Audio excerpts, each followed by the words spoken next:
Head over to this URL, and if you don't want to type all of that out, then you can go to the course resources and click on that link. It will take you to this exact URL. After that, fork this REPL, and this is what you will be greeted with.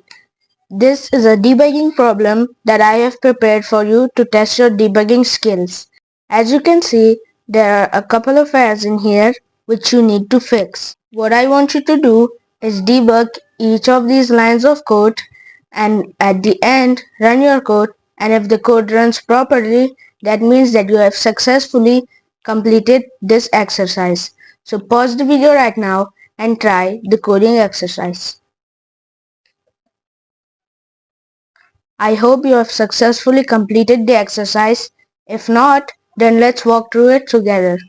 The first error, as we can see here, is right over here by the squiggly line.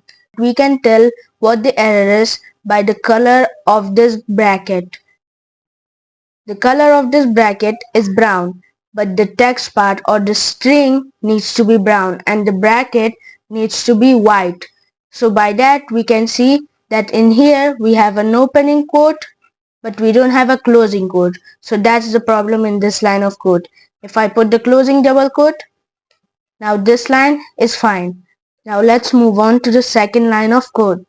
In here, you can tell easily that we are missing an opening parenthesis.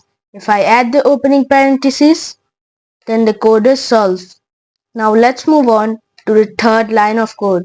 In here, we have an error and a mistake. So we are going to solve both of those. The first one is the error where we are having an extra indentation here. So if we remove that, the error is solved.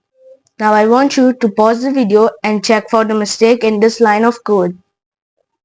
I hope you have figured out the mistake. In this case, the mistake is that our plus sign will not be printed out since it is used as a string concatenation. In this case, it is concatenating this string with this string, resulting in the plus sign not being printed. If we want the plus sign to be printed, we have to use the different kind of quote in here.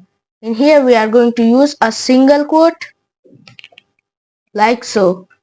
Now what it's going to do is Python is going to see that the string starts over here and ends over here by the quotes, and inside that we have a single quote.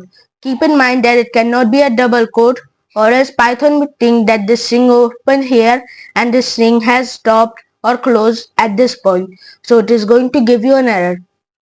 So make sure you are using the different kind of double quote in here. In this case we are using a single quote. And now if we print our code, it is going to print the plus icon too. But for that to be printed, we first need to solve this last error, which as you can see we have a curly line here, and we can tell that we are using two parentheses instead of one. So we just need to delete that piece of parentheses and our code looks perfectly fine with no curly red lines. So let's run it, and as you can see the code ran successfully. We have our hello world. I am a Python programmer. You can use the plus sign to concatenate strings. New lines can be created with a backslash. Now if we use a double quote in here instead of a single quote, then it will just concatenate these two pieces of string and the plus sign will not be printed. In the next video, we are going to see how we can take the user's input and do something with that. So for all of that and more, I'll see you there.